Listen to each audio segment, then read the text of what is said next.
welcome back, everyone. I hope everyone had a lovely lunch, and we're really excited to start with the second half of the day today. And we have a really exciting panel with a speaker, Professor Fergus Gleeson, who is the head of academic radiology, director of Oxford Imaging Trials Unit, and the divisional director for the Oxford University Hospitals NHS Trust. Fergus does a lot of really interesting research in radiology, and particularly relevant, I think, for this group and for today's event. He is involved in looking at the role of AI in evaluating images produced by radiology, comparing them with doctors, seeing how it could be deployed most efficiently, how it stacks up against the doctors. Very much looking forward to hearing about that shortly. We also have two commentators today, and I think one is Andrew Trask, who is doing a PhD at the Computer Sciences Department in Oxford.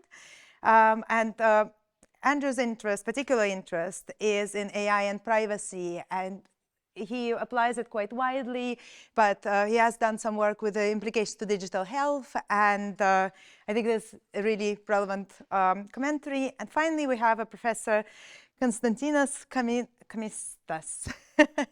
I've almost managed, should have practiced longer, who is an associate professor in engineering science at the biomedical imaging unit, and his research is focused on machine learning and primarily on the deep neural networks for medical image analysis. So looking forward to hearing from all of you. Thank you very much, and thank you genuinely for the privilege of speaking here and hearing a different perspective on AI that I'm used to. I'm a fairly linear individual, which I guess you might want for someone looking at pictures, but it was fantastic. So what I'm going to do, there's so just a few disclosures, not really that relevant or won't bias something. So what I'm going to do is I'm going to frame AI. So not all AI is the same. So I'm just going to frame it to explain it a little bit. So forgive me if it's teaching you to suck eggs, and apologies if I'm going too fast if it's not your cup of tea. And then at the end, I'm going to tell you where I think it's really going to make a difference. And I hope I live long enough to be able to see it, because it's actually quite difficult. And I'm not against AI, and I'm not against doctors. So if any time, because I happen to be one and working in the other, it's just that sometimes there's bits of it that just aren't quite right. So if we look at CAST, that's just for this all imaging related. It looks as whether the image is normal or abnormal. That's all it does, and it puts them in two piles to try and so you can look at the abnormal images earlier. And this is just a chest x-ray that the algorithm says is abnormal, and then you do what you want in terms of next imaging. As it turned out, the arrow's pointing to this tumour affecting the rib, nothing to do with the lungs, but CAST has done its job. Then you have computer-aided detection, where you have an algorithm that just detects what you've asked it to look for. Now, you need to remember that, because obviously when you look at a chest x-ray, you look at more than one thing and look for more than one thing. So the algorithm, virtually all of them, are focused on one abnormality only. So you've got to hope, if they're using that algorithm on your chest x-ray, you either do or don't have that abnormality, and you don't have anything else wrong with you. Yes, so you can understand why there are some limitations already. The second thing is something that we all suffer from as humans to a varying degree, which is called satisfaction of search, which is throughout your education and onwards, you are trained to look or think about things, and then someone says, well done to you, or you can say, well done to yourself. So when you look at an image, you're trained to look for something, you spot something, and you go, I spotted it. And then you're pleased, and you very, very often stop looking. Yeah? So an algorithm that detects an abnormality will show you it, and you may stop looking at the rest of the chest x-ray for additional abnormalities. Here it's detected pneumothorax, hasn't detected pneumonia. But that doesn't really matter because it's so obvious. But actually you spend some time looking for subtle things, and you may not look for them. The final thing, which is, and I'll come to multimodal at the end, but the final thing that everybody thinks of really, which is, does the algorithm, will they do what you pay your doctor to do, which is to tell me what's wrong with me to produce a diagnosis? Now that's a much, much higher threshold for an algorithm than effectively spotting different dots and dashes, different ones and noughts. Okay, so, and there are a few around. They are concentrated in neurology, mammography, and thoracic medicine, mostly. And very few of them are licensed by the FDA. This one is a company that's in Oxford called Optellum, which has just recently been licensed by the FDA, but they're licensed for a specific reason, so, and on a specific data set. This is for incidental pulmonary nodules detected on CT for whatever reason. They're not allowed to use, you can't use this algorithm to look at a pulmonary nodule in a lung cancer screening setting because their data does not include that. Now, do you think every doctor around the world using every algorithm will know specifically what it's licensed for? Probably not. Now, that's one of the things I want you to think about, how we might regulate that. And to show you the size of the problem, CT pulmonary angiography, which was, CT is there, as you know, scanners, and there are large multi-center studies looking to see whether you could use CT to detect pulmonary emboli, blood clots in the lungs. Huge studies, thousands of patients around the world. They all excluded pregnant women. So there are no trials, prospective, looking at the effect, how good CT is detecting pulmonary emboli in pregnant women.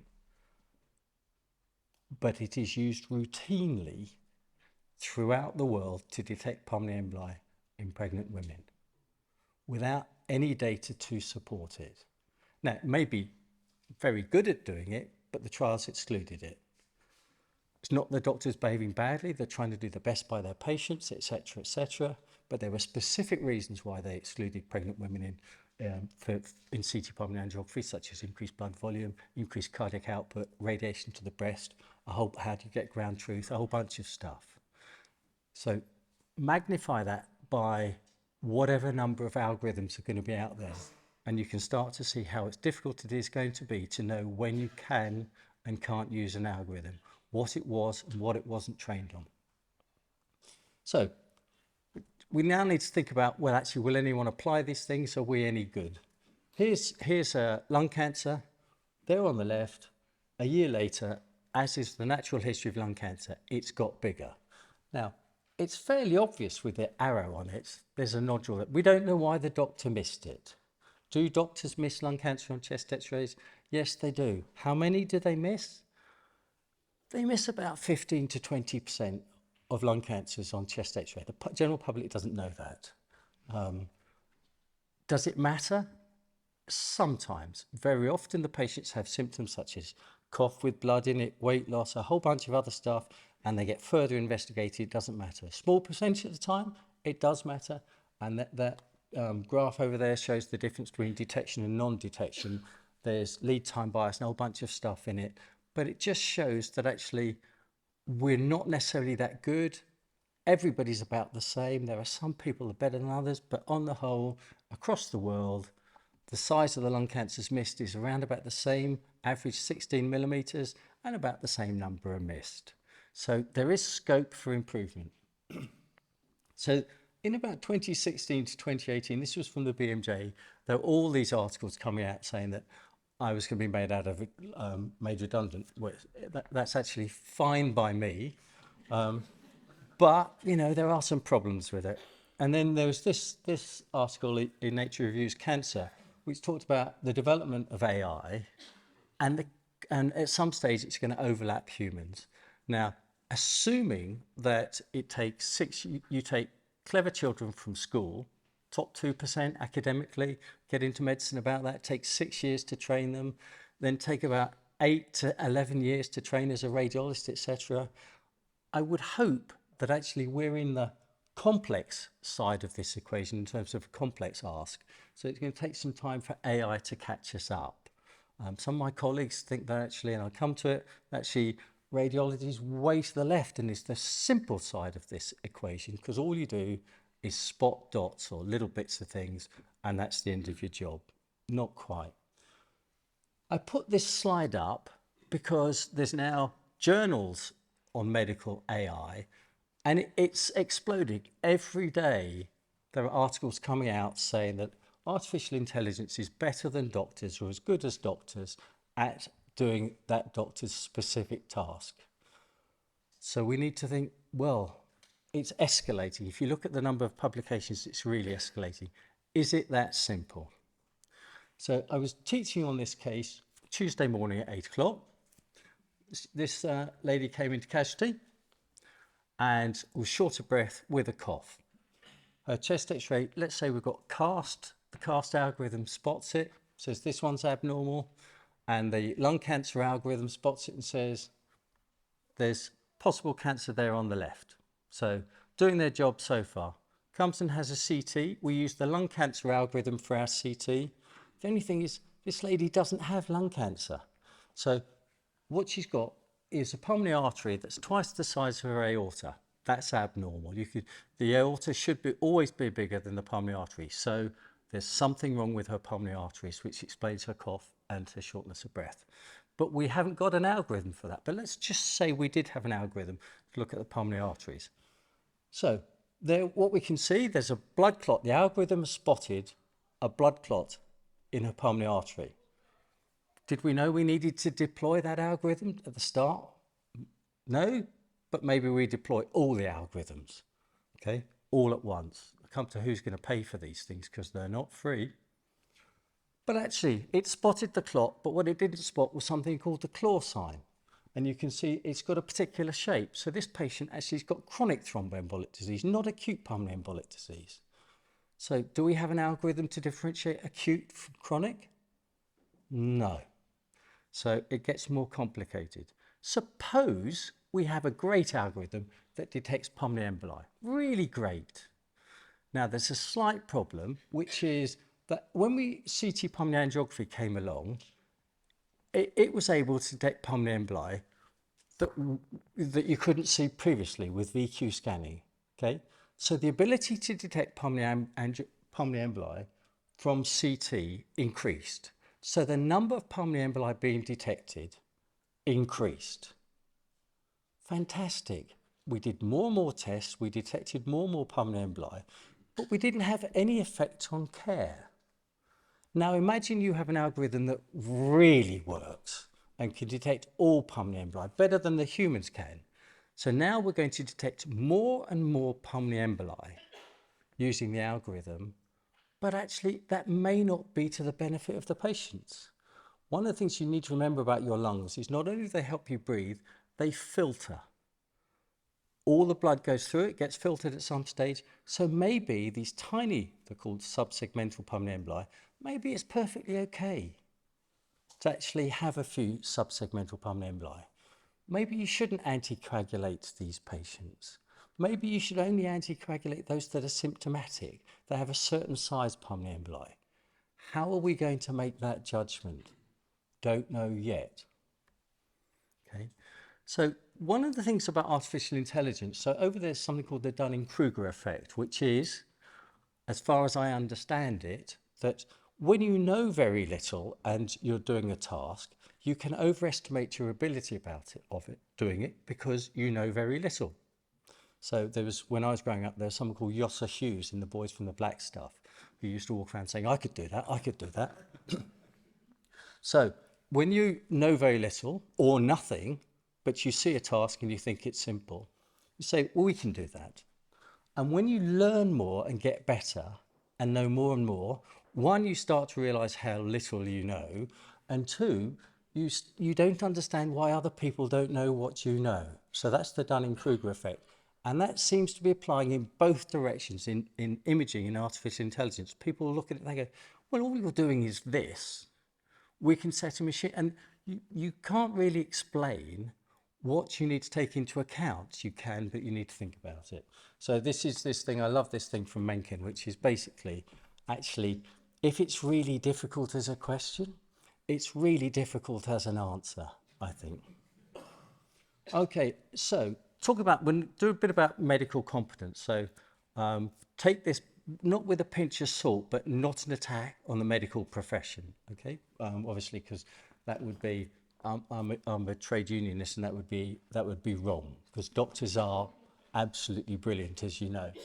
But okay, this is a multi-centre study, read a study that we did in the UK last year, where we asked the doctors, these are in emergency departments, not radiologists, to detect something called a pneumothorax, air outside the lung but in the chest. And a single task, and the blue bars are how good they were without the algorithm, and the red bars were when they got to use the algorithm. Now, they all got better, and the less good people got as good as the good people. That sounds great. There's two problems are that some of them weren't very good at their job in terms of detecting pneumothoraces. But that's what they do for their day job. So that wasn't really measured before. The second thing is the algorithm isn't very good either. The algorithm is missing 1 in 10 of these pneumothoraces. So when you set the bar against which you are comparing yourself for the algorithm, how good do you want the algorithm to be? It's quite tricksy. So I'm just going to do this bit about doctors and medicine. So the lovely graph over there, Potchin shows that the more you trained people, the better they got. That's great news. Absolutely great news. Does show there's a point to it.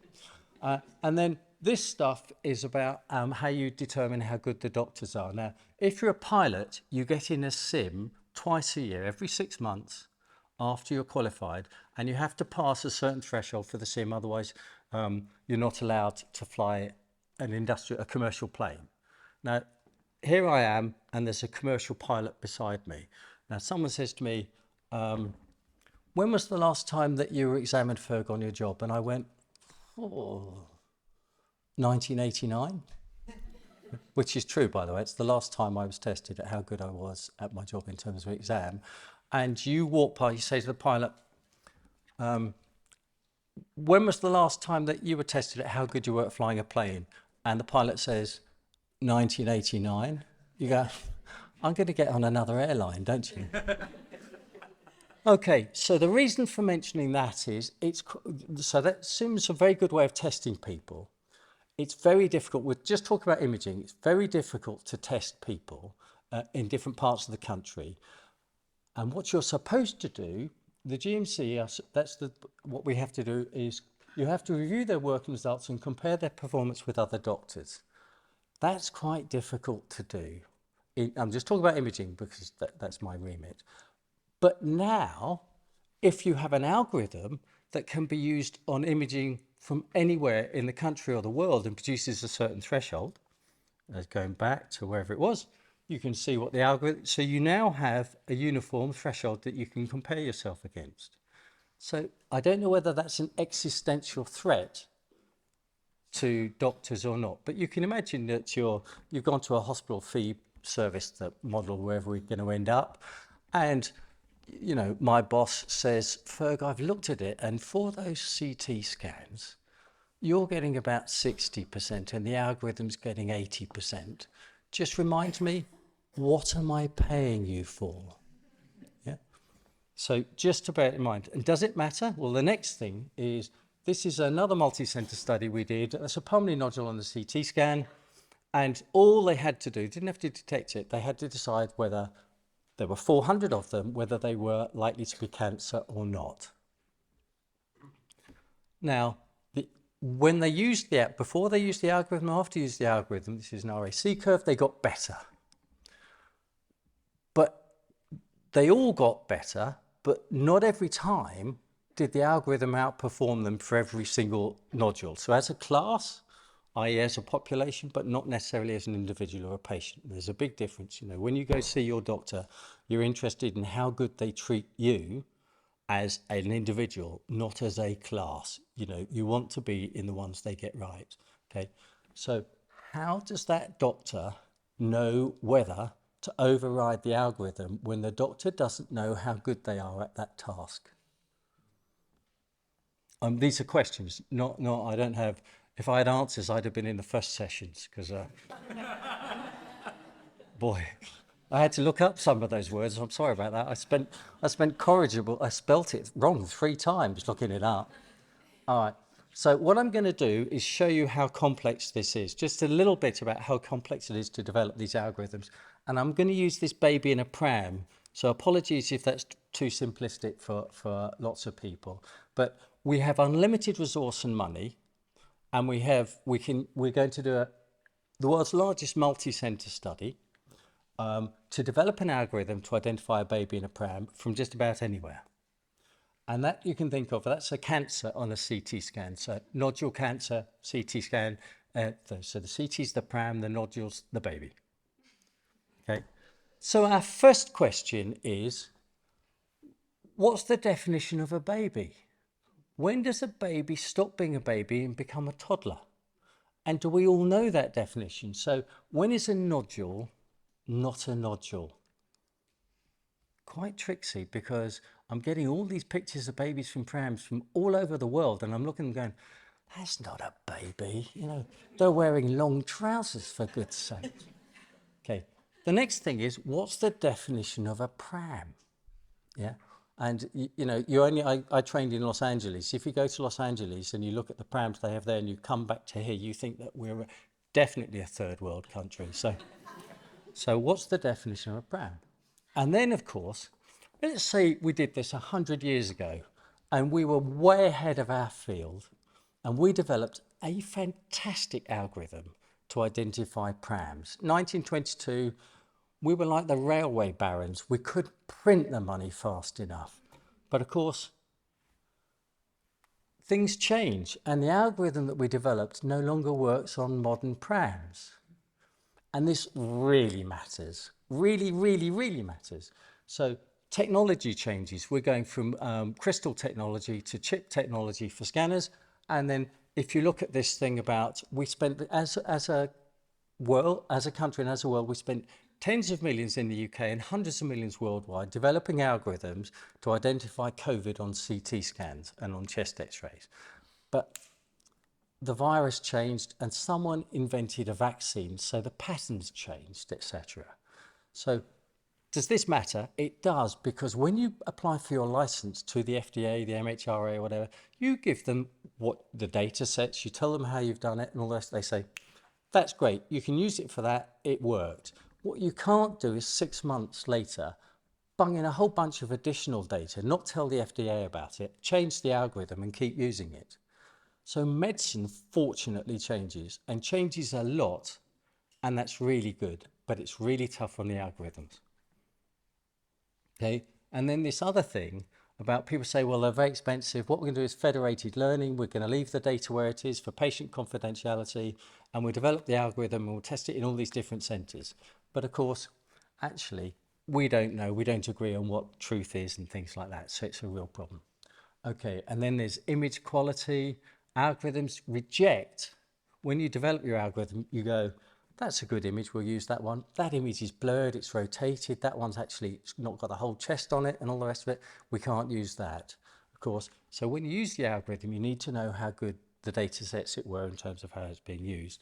And it happens all the time for us.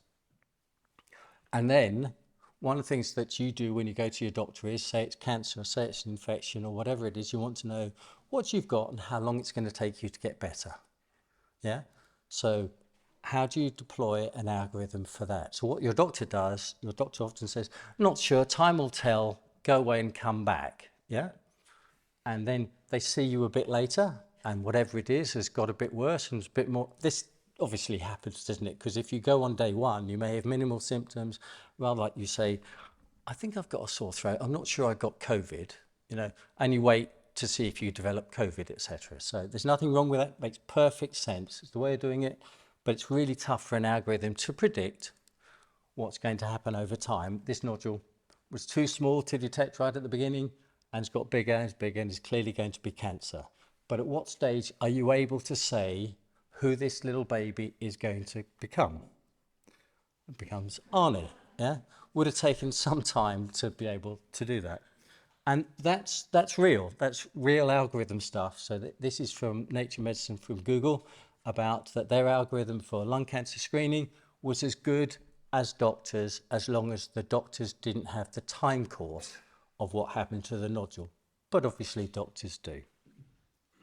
When they're looking at this, when doctors look at stuff, they take into account, again, I'm talking about imaging, they take into account all the biases, confounding factors, etc., about whether a nodule's in a smoker and things like that. How do you build that in, and how was it taken into account? And then the thing that you really want to know when you go see your doctor is it serious or not? Yeah. So they put it in context, you know, and you don't really need a CT scanner to identify a squashed hedgehog sort of thing. It's really obvious and stuff like that. So you don't need an algorithm to do it, but you might need an algorithm to detect something really subtle. Yes, but actually often it's very difficult for the algorithm to do that because the subtle stuff, it's very difficult to get ground truth on. And you put them in context. So these are a couple of cartoons I've taken. So you know that a duck doesn't watch television on the roof of a farm where there's a snowman in the sunshine, etc. But if your algorithm is just trained to identify ducks or televisions or snowmen, it won't know that it's out of context. So you'd better hope that the person using it understands the context of which they're using.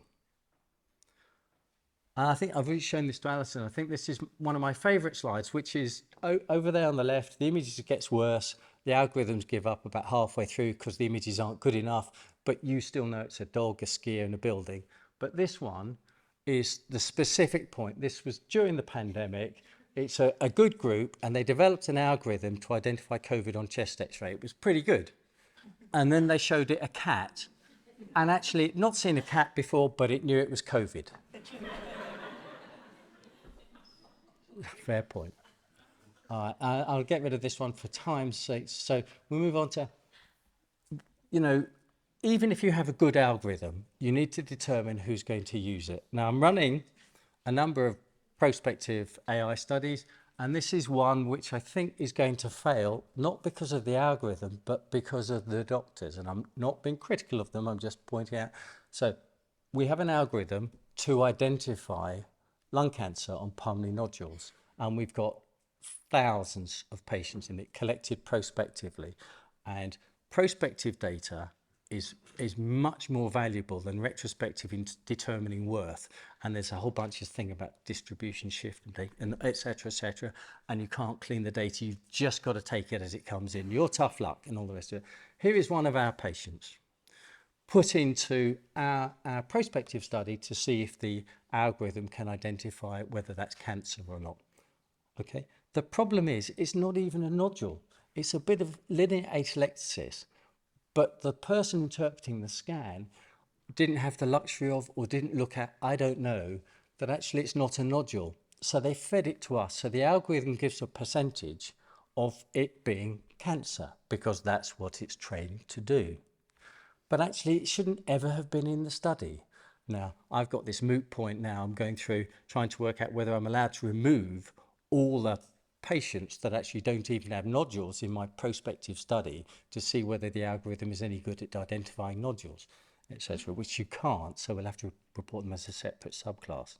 So then we now decided you've got to work out who's going to use it, when they're going to use it, and actually who's going to pay for it. Because at the moment it's a cost-in model, and people talk about efficiency and things like that. That may be true, we'll have to see. Okay. So I'm just going to end with multimodal data. So this is where I think I'm safe to say, although clearly in brilliant places like this and elsewhere, it may not hold total water, which is that the integration of data sets in your head to produce novel information and results is something that is really difficult for humans to do. So to input lung function, blood tests, histology, and come out with answers is really hard. This is a prospective multi-centre study we're running in the UK on lung cancer screening that's going to collect all the patient information, the clinical metadata, the histology, blood biomarkers, etc., to try and produce some novel data, novel information that we just can't get close to. And I'll just show you an example of this. This is one part of it, which is You do a CT scan. It's a static single breath hold CT. So the patient lies there, takes 1 litre of breath in, and we put into the algorithm, the lung function, and the algorithm also measures tissue elasticity from the CT scan. And it produces a ventilation map of that patient's lungs, which is as good as the ventilation maps we can get doing ventilation scanning and other isotopes and things like that. And that multimodal stuff that's the really big bang. Reproducing stuff I can do slightly better, maybe great, maybe quicker, and all the rest of it. But this sort of thing, as they're discovering with proteins and drugs and things, this is going to change medicine, but it's much harder to do, takes much longer. But I think it's going to be fantastic. So you're going to be able to go in, have your chest X-ray or whatever it is, and you turn out you've got a small lung cancer, hopefully, if you're going to have something wrong with you, and you have your CT scan, and then the algorithm is able to determine how much lung you might lose from having it resected, whether it's going to affect your lung function, whether you'll still be able to go up and downstairs, whether, etc., etc. We can't get close to that. And that, I think, is, the really exciting bit. I do say that I've been sort of using this slide for the last 3 years. And I always say, I started before the pandemic, and then it sort of said, I hope I live long enough to see it, because I think it is literally, but it's going to take quite a bit of time, I think, to be able to do that kind of stuff. I've talked about regulation. Just 2 more slides, then I'm done, which is, the other thing is that we're really good as people at managing uncertainty. Patients don't like it. When you're a patient, you don't like uncertainty, but you're used to it. And this is a picture of either an old woman wearing a hat or a young woman with her nose looking forward like that and a feather out the front and all the rest of it. And once you've got that, you can probably swap from one to the other quite easily and all the rest of it. It's very difficult to teach a machine to do that. Yeah, you can train it. It doesn't like doing this thing unless you're unlucky. So they're just some things to think about, which is, I've been doing this a long time. I trained in 9 different hospitals and 2 different continents, and took as my wife would say, when are you going to get a proper job? But the reason I'm mentioning all of that is, I did that because I wanted to see a lot and go around and learn a lot from people. And if the machines start taking away some of the simple stuff, how are we going to build that in to education? And that does worry me a lot. So it will be game over, but I don't know when. Thank you. There we go. Done.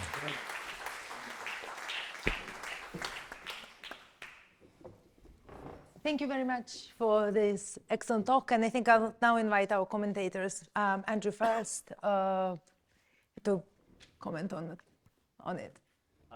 Wonderful talk. That was really exciting.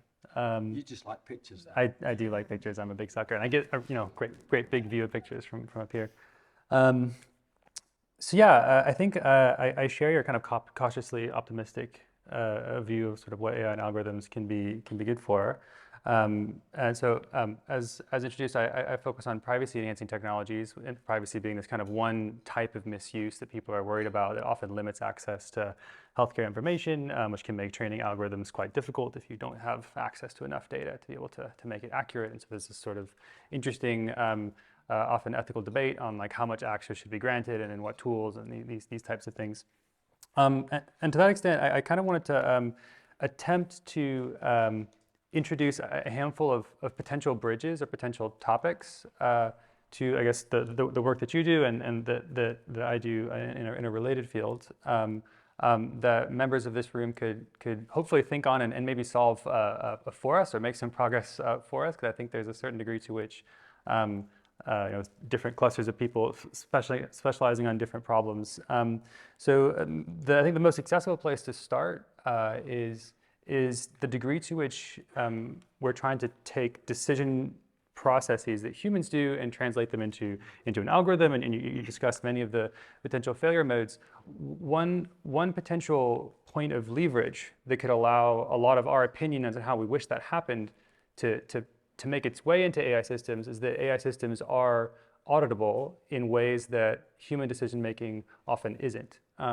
It's a common narrative to say, the modern deep learning techniques, which I'm sure we'll talk about, are actually, black boxes and these types of things. But for example, one of the things that we can do with an AI algorithm is say, hey, I've got a back history of 1 million patients. Let's take this one, digital doctor and like run it over all 1 million patients tomorrow and see how it treated people of a certain race or people of a certain type, or people who were pregnant or people who were not. Just from a scale perspective, this type of analysis would be difficult, if not impossible, to do with an actual human.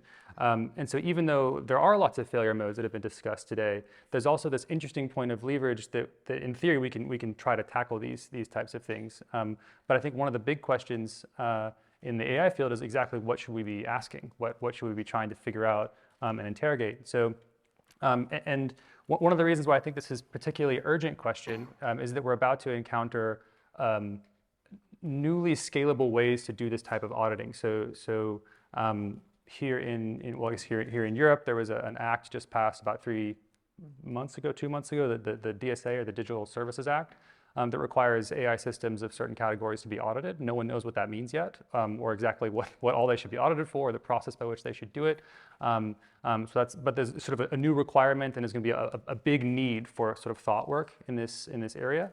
Additionally, I would sort of want to highlight privacy-enhancing technologies like federated learning that you mentioned are going to make it increasingly possible for people who are outside of, say, a hospital system to be able to audit systems that are inside of a hospital system while averting privacy, security, and IP concerns that previously would have made that very, very difficult. So I don't know if anyone here has ever tried to get access to medical data, it can take anywhere from weeks to months of bureaucracy and back and forth, because they're worried that you're going to misuse it in some way. And that there are new technical systems called privacy-enhancing technologies that are likely to come together and be able to facilitate this, going from like a weeks to months long process to possibly a minutes long process. We have lots of work to do there. This is not fully deployed yet. It's not fully known how it's going to be regulated yet. But if you wanted to see one project that's kind of pushing the envelope on this, not in the field of healthcare, but a different type of AI auditing is happening in a project called the Christchurch Call. So the Christchurch Call Initiative on Algorithmic Outcomes. I'll just sort of signpost this so you can follow how it goes. But unfortunately in 2019 there was a terrorist attack in Christchurch, New Zealand, and 51 people died and I think 50 people were injured. It has been alleged that AI algorithms were somehow involved in the way in which the people who perpetrated the attack became extreme in their views, as well as AI algorithms failing to pull the video down because it was live streamed from the attackers while they were doing it on a bunch of social media platforms. And this has created a rather enormous political event wherein 58 different liberal democracies, including many heads of state, and most of the big tech companies have come together to try to prove that outside individuals can audit internal AI systems sort of more or less for the first time. And the precedent that I think that this is going to have across the use of algorithms across many, if not all fields, is likely to be quite extreme if they are successful, in the sense that algorithmic decision-making processes are usually interacting with highly valuable, highly sensitive information, especially if they're dealing with people. That has led to far less oversight than we might often wish to see. And if this precedent is opened up that really you don't have to be an employee of the hospital, or you don't have to be an internal employee of a big technical organization to be doing audits at scale, that's going to really open up the doors to ethicists such as yourself having a lot more leverage over what these algorithms are doing. So I just want to sort of signpost that as a thing, and then maybe try to introduce one other different concept, and then I'll pass it to my fellow commentator. AI historically has been very personified. We like to say the algorithm makes a decision, or the algorithm thinks of things, and we use this type of wording. I would like to argue that we can take AI algorithms and put them into two different buckets, neither of which are actually as personified. And one is algorithms that are trained on sort of synthetic data. So think things like protein folding, where we've got this enormous, data structure that we're kind of trying to reverse engineer a specific behavior. We can generate, huge amounts of data or collect huge amounts of data about a physical process. And then we have a different class of algorithm, which I think is what we're talking about today, which are things that are trying to in some way imitate or scale human decision-making process in one way or another. And I would like to argue that the second class is really interesting, and that possibly in all cases, or in most cases, this is subtly an exercise in collective action, and that it has a lot of the properties of collective actions. I'm saying this as a computer scientist who has a moderate understanding of political science, but I'm hoping to sort of introduce this as a bridge that then experts in the room could comment back. Even when we're thinking about how AI models are trained in a healthcare setting, we have decisions made by thousands of doctors in thousands of different instances that come together into this algorithm that is somehow this average of how the algorithm thinks that they might make a decision. This is a lot like voting, right? Where if you took, say, the same 10,000 doctors that annotated, a million radiological images, and you got them together to look at one patient's thing, and they all sort of collectively voted on whether they thought that there was cancer in this image, right? We would call that sort of a collective action or a voting or something like this. But if they instead try to encode their decision-making process in an algorithm, and then they average that algorithm with everyone else's algorithms, and that produces a final healthcare model, we now call it an AI that thinks for itself and all these types of things. And then we wonder why it has, bias for or against certain classes of patient or something like this. And so what I would like to sort of argue for is a different way of thinking about what the AI system actually is in and of itself. That it's actually it's more like a collectively written book in that sense. And that has all the incoherence and all the struggles and all the conflict and all the potential failure modes of when you have a bunch of people that try to make a decision at the same time. And I'd also like to introduce one other just bridge that I'm hoping that people who know more about this can take this and run with it. Again, I'm more of a technologist, but that this, when it makes this suggestion on my phone, when it says McDonald's or Arby's or KFC or this workshop or something, that it is doing so based on advice from 200 million other phones around the world. This is, in a way, listening at scale. It's the ability to be able to take some type of advice or some type of belief or some type of argument from hundreds of millions of devices around the world that otherwise we wouldn't be able to do. And this is kind of like a reversal of an interesting property where, since the advent of writing and the printing press and all this kind of stuff, one person has increasingly been able to blast out information to the rest of society. But our ability to take in information hasn't really scaled that well, right? It's still, I can read one book at a time, or I can listen to one conversation at a time, or all this type of stuff. And to the extent that you delegate decision-making processes to other things, and to the extent that AI actually becomes intelligent, usually it's a function of being able to accept information from an extremely large number of people in a lossy way that doesn't do as good as if you actually got 10,000 doctors into a room to make one diagnosis. But if it doesn't lose too much intelligence along the way, maybe it does better than sort of one doctor by themselves. And that is perhaps a different framing that will help illuminate some of the failure modes and some of the potential solutions, and also how the future infrastructure should work to be a little more like democratic processes, as opposed to sort of your kind of ivory tower data set in a box. Yeah. Thank you.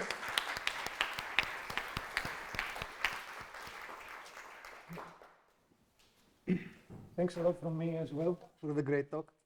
I'll try to be short. I'll focus on emphasizing some of the points that I think Professor Gleeson made that I found very interesting, and try perhaps connect them a little bit with some concepts that we shared about earlier about judgment, rules, and so on, at least how I connect in my head. So the Professor Gleeson started his talk about talking about how, and showing examples how in medicine, for one case, there is basically huge heterogeneity in medicine, and for one case you can have very different types of scanning methods to acquire information for just taking one decision. And he showed this example where first a patient comes in and a cast system is run on one type of image, gives back a response. Then another method needs to be run on another type of image to complement the information that we got previously, and so on and so forth. Something that, so this to me is basically is caused, this heterogeneity that we actually have, the real world is heterogeneous, and this heterogeneity is something that humans are relatively good at dealing with, in the sense that we have this judgment to, when information is not missing, to get a concrete decision about something. So we previously we heard from the Baroness in the morning that there are these decisions that are very confident, almost deterministic when we have full information. But other in a heterogeneous world such, we never have all the information. We are always in it's a world full of unconfidence, where this is where we're good at recognizing that information is missing, and we can ask for more tests, scans. And AI, on the other hand, has often been dismissed that does not have this capability of recognizing, of dealing with missing information and uncertainty well. And this, for example, currently in the current manifestation, common manifestation of models does have this problem where it creates a development problem for AI in medicine, such as we actually need to create a completely different method to deal with every different model, with every different image, and these models cannot really deal with one image, see that, okay, I don't have all the information, suggest what other type of, what the next step should be in scanning that patient to get a more comfortable decision. However, well, to be honest, looking forward, I wouldn't say this is, I would say I'm not one of these people that, I don't believe this is a fundamental limitation of AI, rather the current state of things. As we see, actually, we recently heard about ChatGPT, and we saw an example being mentioned where actually when you are trained, this is an example of more modern AI enabled by big data, where actually when it was trained on data where there were the users that create the data were asking questions to acquire more information about the question, the AI is capable actually to say, it gives indications of where that the technology can get this property where it learns to actually ask questions and say, I'm not sure about, so you ask me about a cat, but what breed is a cat, but you don't give me more information. I have learned from my training data to ask more information, and I can, perhaps it's not, perhaps it is imitating the users that ask these questions when they create the data. Perhaps, yeah, sure, it doesn't have this internalized, how was it previously called? It has not internalized really all the concepts, but it can imitate the process that actually I need to ask more questions. I don't have the information to acquire. And similarly, so I'm very optimistic that actually, yeah, we have difficulties in developing now a comprehensive decision-making system, but we can get, I don't think we need huge, okay, this is gonna, I don't want to say something controversial, but perhaps the current technology may be almost sufficient if we have a huge amount of data that capture this decision-making process. One of the other points that I would try to raise is, Professor Gleeson talked about another issue where in medicine there is no change, again, change, which to me is heterogeneity, and under certain, for some people it's going to be noise almost, in the sense that medicine changes with time, technology used in medicine changes over time, scanners are changed over time, and even if you look at different clinics at different parts of the world, the data change, and even the practices change in the sense how a decision is taken even by the humans. For example, just to give you an example, just because of different demographics, a pattern in an image may be actually interpreted very problematic here. If you go and do a mammography, okay, because the fat distribution, let's say, on the body or the density is different between the different demographics. If something appears in one population from one country, may actually be interpreted differently in another. So it is very difficult actually to have, so the humans, the judgment actually does change depending, they have to learn and adapt their judgment, their rules, based on what they work with. And this adaptation, okay, of the model, the human model or the AI model, the human model is capable. The AI models currently have the limitation, most of them, the most common technologies, that are static. They don't have this adaptation capability of, so basically they've been trained at some point, they learned these weights, and now they're deployed, right? We pass them through trial and error.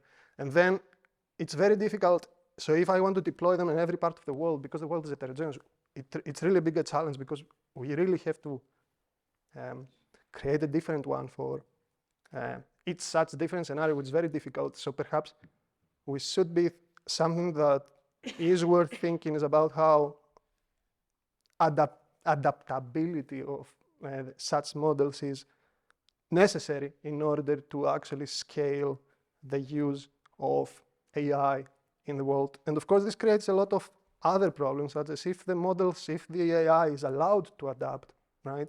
Suddenly, what it has been trialed for is no longer important, right? So then it actually becomes, perhaps it's the user now, the burden goes to the user now, the clinician, where they would have to now observe how this tool evolves under their practice, etc., and be very careful that it is learning what it's supposed to learn and it's used the way it should be used.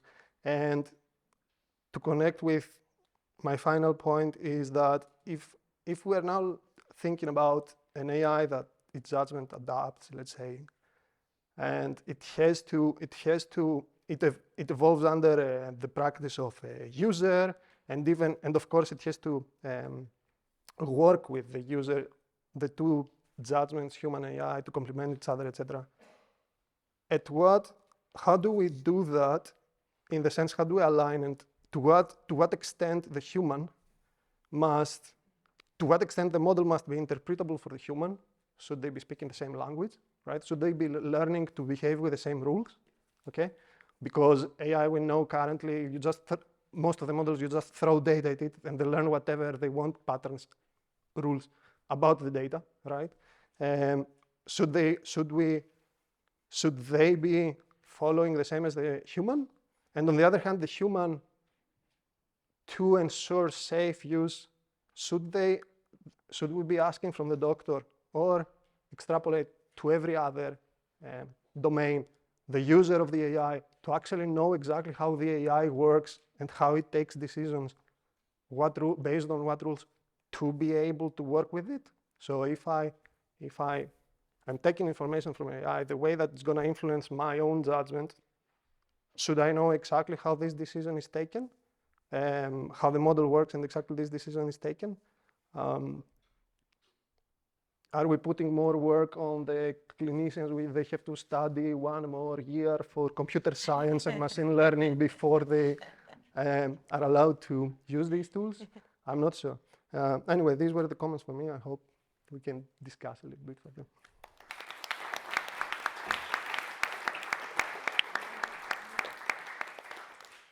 Thank you very much. I would like to invite Professor Gleeson to respond to the comments, and then perhaps I have a question, and then we'll also open this to the floor.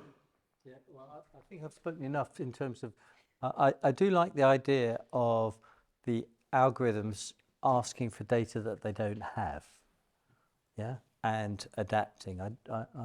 I'm unaware of that field. That strikes me as very reasonable. Whether the algorithm would ever be able to get the data or not, and how you'd be able to regulate what data went into it, I think is difficult.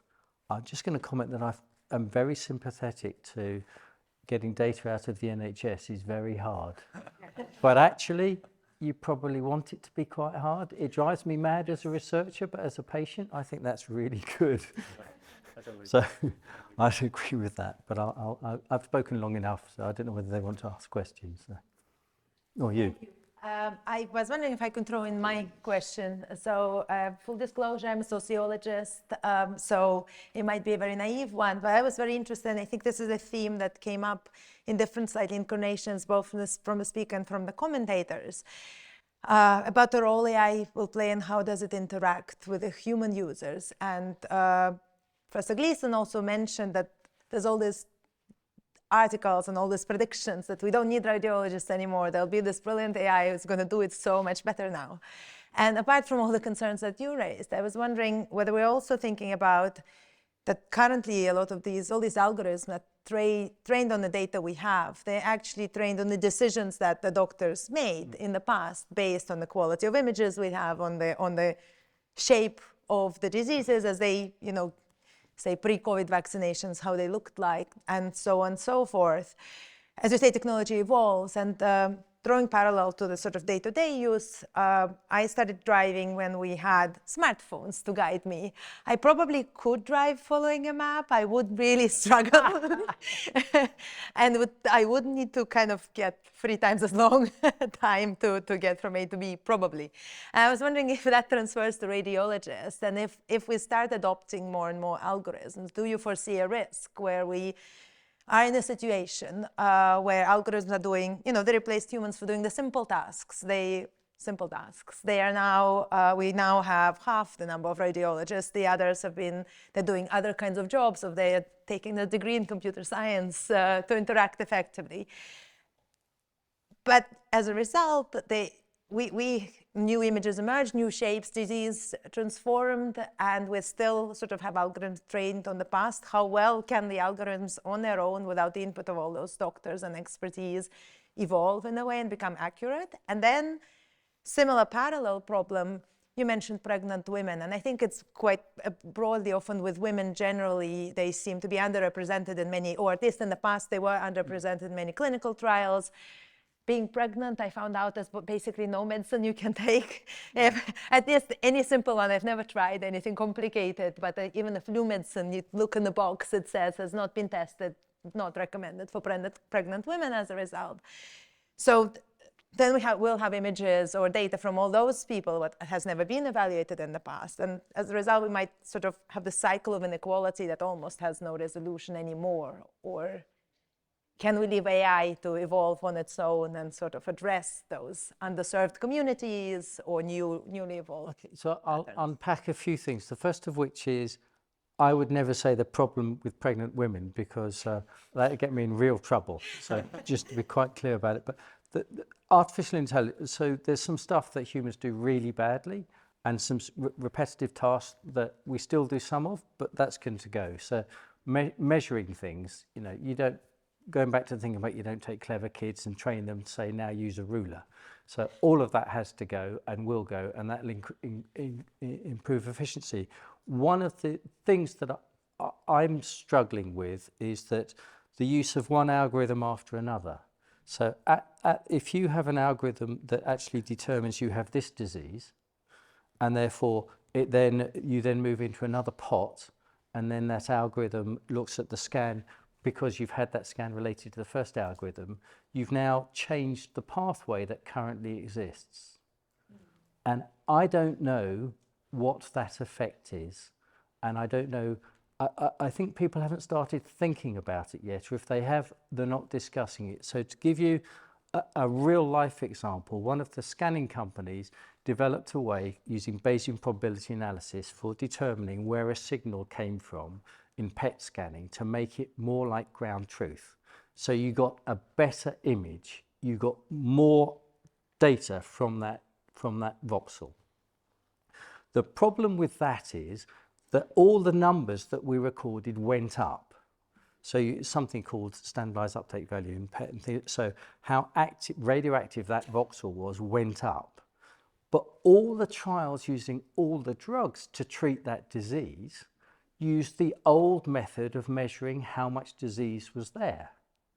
Now the new method detects disease that previously couldn't be detected by the old disease, same as the pulmonary embolic example I used.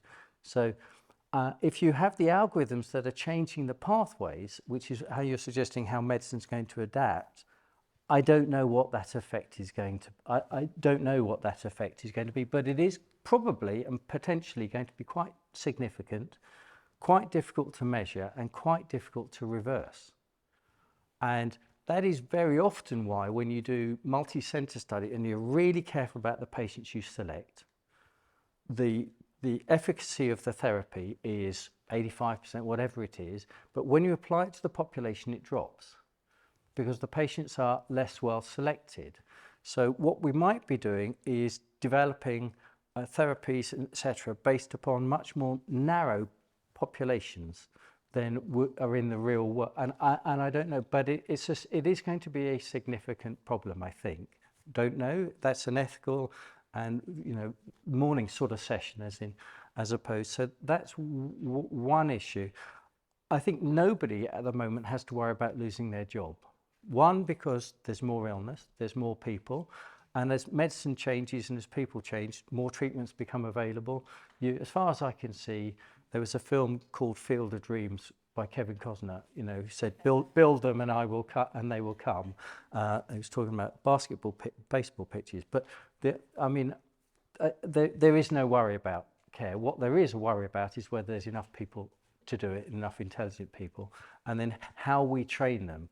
The way I was trained in medicine and radiology, people now would, one, they wouldn't tolerate it, and two, they go, well, none of that's done. The barium enema, the IVU, it doesn't exist any longer. So medicine and change it, and AI is going to do that. It's going to remove a whole raft of stuff, and it's going to mean that medicine, and I don't know whether Oxford and everyone else is adapting to that. But so I won't talk about pregnant women. We'll remove rulers, and I'm not worried about my or anybody else's job. Thank you. At least I'm glad human doctors are staying around. So I'd like to open the floor. So with the magic cube, who would like the magic cube? Yes. Thank you very much for a very exciting, interesting, and funny talk. It seems that we are talking, we have been discussing about AI and doctors as quite distinct entities that somehow exist in some sort of interaction. And in some kind of corners of academia, we understand AIs as technologies, as socio-technical systems, that they go into a place of work and they change the practices in a quite a fundamental way.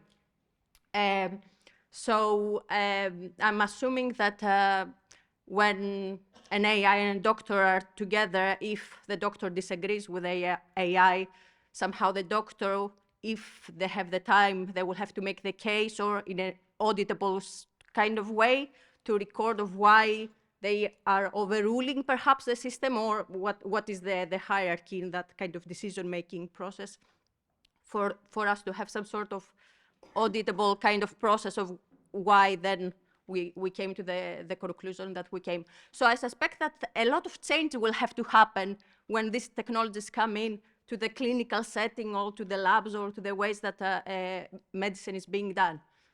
And then I see what is happening if we look outside of these walls, or if we'll check on our smartphones the news, the state of the NHS and the crisis, and the doctors, that have less and less time to actually do anything. And I'm trying to, how do these kind of two pictures compare? How do they sit together? And so I guess I would like to reflect. I liked that you started your slides with that we are running before we can walk, and that timed with what I see, what's happening out there. That in the policy sector, these things are being kind of pushed quite aggressively down. That they will provide solutions that we are all kind of seeking for, but I'm not sure if that's working. So perhaps you can reflect on how do these realities kind of come together. How do they sit comfortably or not with each other? I hope that made some sense. So a couple of things. The algorithms, some of them are being deployed. So measurements, so the lung cancer screening program, you're mandated to use an artificial intelligence algorithm to detect the nodule and to measure its volume. And it also gives you a suggestion of an outcome in terms of refer to an MDT or to repeat the scan in 3 months. It's based upon a ROC mathematical model. So that is happening, and they are marvelous. Okay. So detection of things, it's a single task. You can't use them outside lung cancer screening. As I said, they've been licensed for specific things, and measurement is terrific. And that does speed up the process of reporting specific scans. The problem being that there are, I think we did, well, I looked it up yesterday. I think we did 32.5 million imaging investigations in the UK. It's either 32.5 or 23.5 million. It's only 10 million, you know, but a lot, and over 500,000 CT scans and etc. So to have a big impact on the workforce, you'd have to deploy a lot of them, and they'd have to save a lot of time. They are making a difference. They're coming in for the measurement and for some forms of detection, but they're not going to have a big enough impact fast enough to solve the problems that you're talking about. As to auditable, well, they're recorded, and then whether a decision that has been made or not related to it is recorded. How easy it is to audit data within the NHS and get it out is a completely different matter. And when you think of the number of decisions that are made every day by, I mean, one scan has got 1,200 or so images in it for me to look at, and I probably look at it in 2 minutes and then make a decision and then move on to the next one, maybe 5 if it's complicated and things like that. So how you'd audit the volume of decisions that are made in terms of that in a meaningful fashion, I don't think you can. It's only audited when things go wrong, and maybe that's the best that you can do. It's not a critique of audit within the NHS, but the only time you ever hear about it on the news is something's gone wrong and they've looked back to see. I've been involved in those processes as well, looking at hospitals and things, but prospective auditing of that sort of stuff I don't think happens. Whether it should or not, in an ideal world, it probably should, but I don't think it probably can. I don't know, there's some very eminent people who may know more about it than I do, but that's what I think. Yes, hello. Thank you for very interesting talk. So my question is, why do we have a bias that we believe the machines more than humans? And so I read recently an article comparing radiologists who'd fairly recently done the membership exam with the French AI system, and looking at, and they went through a mock exam. And actually, the radiologists did pretty well in comparison. But one of the things that emerged was that the radiologists assumed that the AI would be clever and smarter and, better than them. And apparently, this is an inbuilt bias. And I'm just thinking also that, not related, but could be related, the post office scandal, where again, the machine, the algorithm was believed and the people weren't. And the results, as we know, were absolutely tragic for many individuals. So that's my question. I think this is a problem, that people believe, the algorithm, the machine, more, even when a human's saying, actually, that's not quite right, that's not what happened, that's not what's, so just wondered what your thoughts are.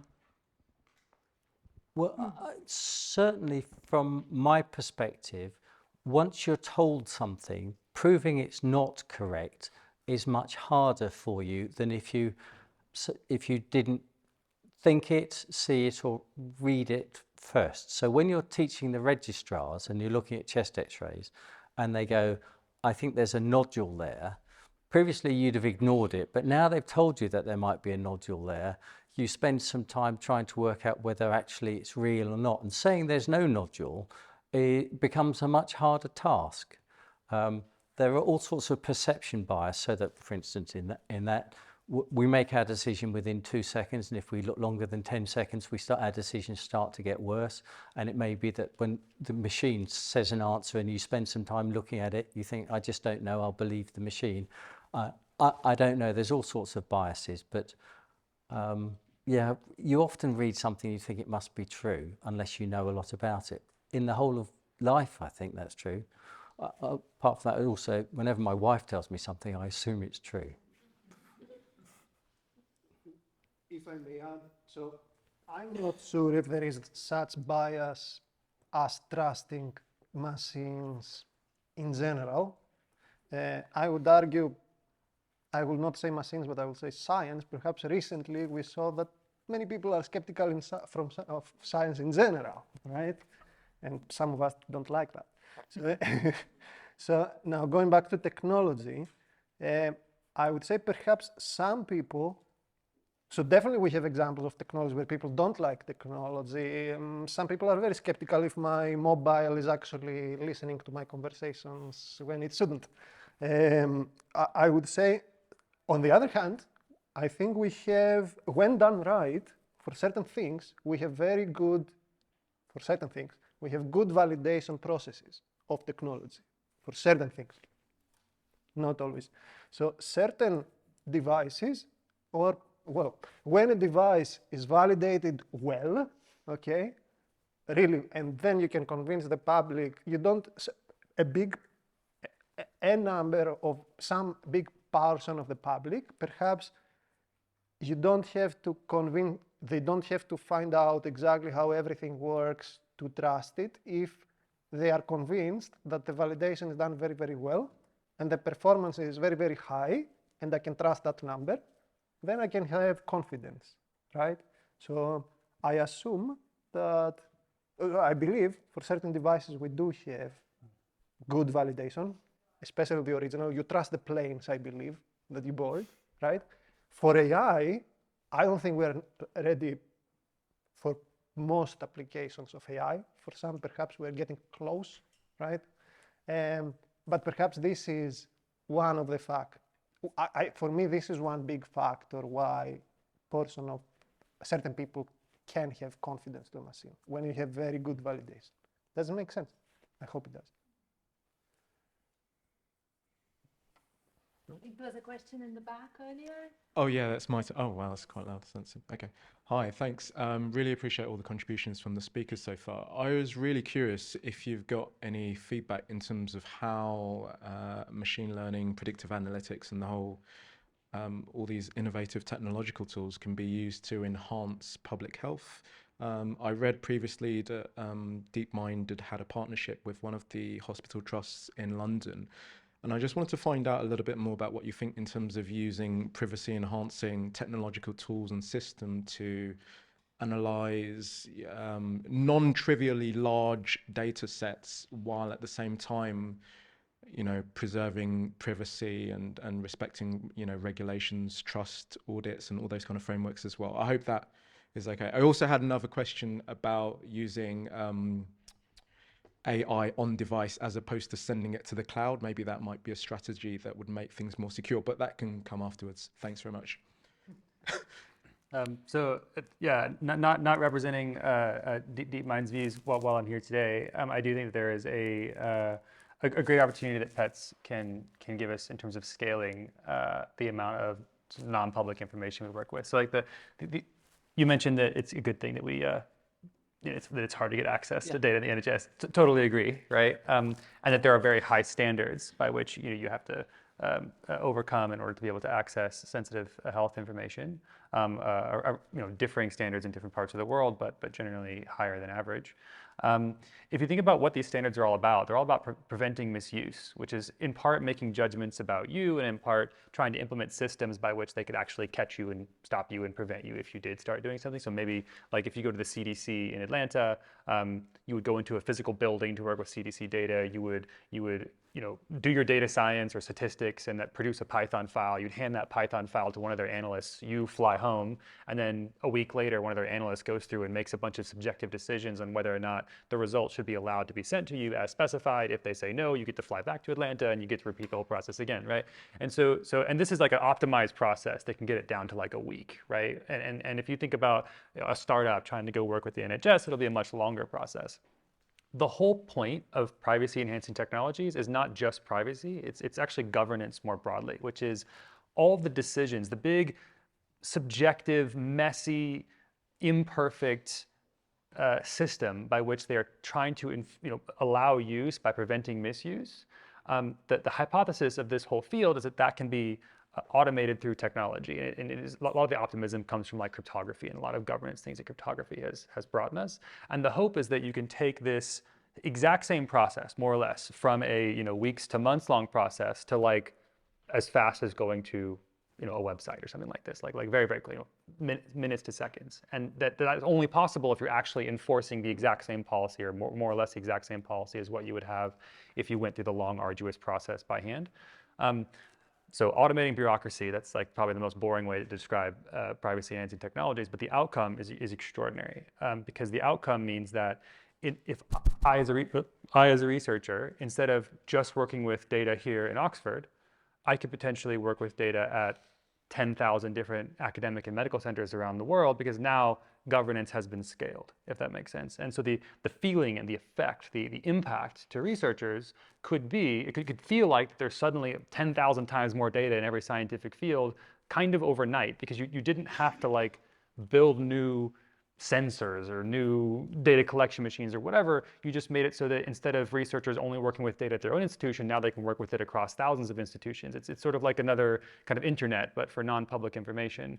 And one of the big ethical questions is like, who's going to own this infrastructure? Who's going to provide the protocols? Who is it going to put into power to make decisions over what questions are allowed to be answered and what questions aren't allowed to be answered? And I think those are some of the most important questions that we should really get right from an ethics standpoint. But if we do get it right, everything from healthcare to finance to economics to policy to and maybe even philosophy, we'll have a huge wave of new information to do lots of really amazing research. Thank you very much. So one of the aspects which have been alluded to a little, and which I'm particularly interested in, is this aspect of sequential decision making, and I'm particularly interested here, and my question is about that. One of my concerns is that there might be a fundamental tension between the ability on the one hand of a system to, let's say, adapt to new situations or request new information, perhaps even take actions to autonomously acquire that information, and the ability on the other hand of us, both as users and legislators perhaps, to predict, to control, to trust, to be safe and reliable these systems. Yeah, so my question is, I wonder to what extent you think that tension is fundamental, or can it be overcome, and what might be the important considerations? I guess. Thanks for the question. Just to clarify, so when it comes to this actions towards a sequential decision making, right? To me, these models, so if you look at the model just as a flexible function that can learn whatever the data require it to learn in order to minimize the training loss, doesn't matter technical terms. So basically during training, you want to achieve a goal, you want to imitate the result, take some data, take the end result that the human did, okay, based on this input, and learn to imitate what happened in between, so that what did the human do to achieve this result, right? Now, if the process to get there includes questions such as, please tell me more, okay? So if this is within your training data, I believe a model can learn that, okay? So this is what I was describing, that I think we kind of probably have the technology, and in some domains, perhaps it is easier to acquire such data. Go to the internet and just look at or someone that has access to mobile discussions and just learns from all the questions and answers between users in a discussion. Perhaps in other domains, very difficult to get, where sequential decision making in clinic, loads of variables, loads of potential routes from one point to a decision. Difficult to acquire this data. We don't have enough, perhaps, data to learn something like this, but my point was, it's not necessary that the AI technology that we have cannot, if at some point we get the data. Now, when it comes to if we will get there, we get the data, we get to a point that this is useful, possible in the future in such challenging domains. Now, how you regulate it, how you are careful about this, indeed, I don't think, at least in medicine, we're not there yet. So even now we are shaping up, I mentioned before, because I mentioned the confidence that we have in our validation, etc., right? So in AI, we are now developing slowly advanced and comprehensive, more comprehensive protocols for trialing AI carefully, okay? And even that is the old first manifestation of a static model that just, you know, the static model that just give me an X-ray and I'll give you an output whether there is something abnormal. Even there are many complications. It's easy to just say your accuracy is high, 99, but then there are many complications such as, is there bias in this 99? Is this 99 all from one demographic and this 1% is one rare? So we're still developing that. I'm sure we'll have a lot of trouble, more trouble for the sequential. Now, whether it is just more difficult but not fundamentally different, I'm not sure. I haven't thought about too much, but to me, it's just sequential decisions, more difficult, surely, perhaps not fundamentally different. You know what I mean? But I'm not, I cannot say with confidence, but that's my view right now. Thank you. So thank you very much. Again, very stimulating talks. I think one of the questions I would have is, it feels like we spend, and understandably so, a lot of time trying to develop, whether it's machine learning algorithms, AI, as you said, I think earlier, in order to be able to start off by replicating what the doctors do, and then how do we do it better, and moving towards multimodal solutions. I guess my question would be, and I think you were alluding to it a little bit more, Professor Gleeson, which is around, what does it mean for practitioners going forward? Who's applying themselves to the kinds of thinkers that we will need to be in the future, if indeed we're able to crack these algorithms in a way that we can be confident in their outcome. It feels like we will need fundamentally different approaches to being practitioners when we have things like multimodal solutions that work, that we're confident of. And who's tackling that development on the human side, which will invariably be slower when we think about what it takes to reach that knowledge? So, well, I mean, we're involved in some bits of it, but there'll be scientists and clinical scientists around the world doing it. I think one of the things to think about is actually thinking about what you might be able to do with the data, which requires novel thought. And novel thought's actually quite tough, isn't it? It's much easier just to get to the front of the knowledge and just take small steps forward rather than to actually think of something original, which is very difficult. And the model I showed you was invented by a chap called Min-Suk Kim, who used to be my postdoc working with me, and he came up with the idea of what if you could do this. So I think quite a lot of what ifs need to be thought of to then make maximum use of the data. And I think you need to do that first before changing the paradigm of medicine.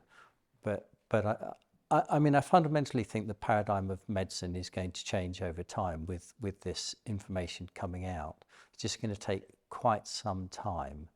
But it will have an effect on population medicine as well, because you'll be able to get data and predict what's going to happen to people, and then determine what groups of people will maximally benefit from it. So, but novel thought, which is really tough. When I come up with a good idea, I'll come find you, but otherwise I rely on others. A two-sentence area to explore, I think, is increasingly possible to train AI in the context of a doctor actually interacting with it, as opposed to training it in simulation and bringing it into the room with a doctor, to the extent that it learns how to account for some of these things. But, yeah. You said that algorithms are validated in relation to a particular generation of technology via the FDA, but then you might have a new generation. Let's assume it's the same sort of technology with better resolution or whatever. At which point does the FDA or whatever require you to revalidate the algorithm with the new generation of technology, or doesn't that happen? So yes, it does. I don't know what their thresholds are, and I know that they are changing as we move forward. I'm not well enough informed to know what the rules and regulations are around it. But yes, you have to, if you develop an algorithm in one data set and you want to apply it to another data set, then you need to demonstrate that it is equally accurate with that data set. I don't know what their rules are on how big it has to be, etc. I do know that they are having a problem with adaptive learning, whereby as medicine changes and images changes, people want to be able to adapt the algorithm rather than go through the whole learning process, which is clearly sensible. But I know that they're concerned about it and they're looking at it, but I actually don't know what the rules are. But they're going to have to come up with something, because it's every time you go to the FDA, I think you have to pay $50,000 to be able to actually email them. So I think it's quite expensive. Okay, I apologize.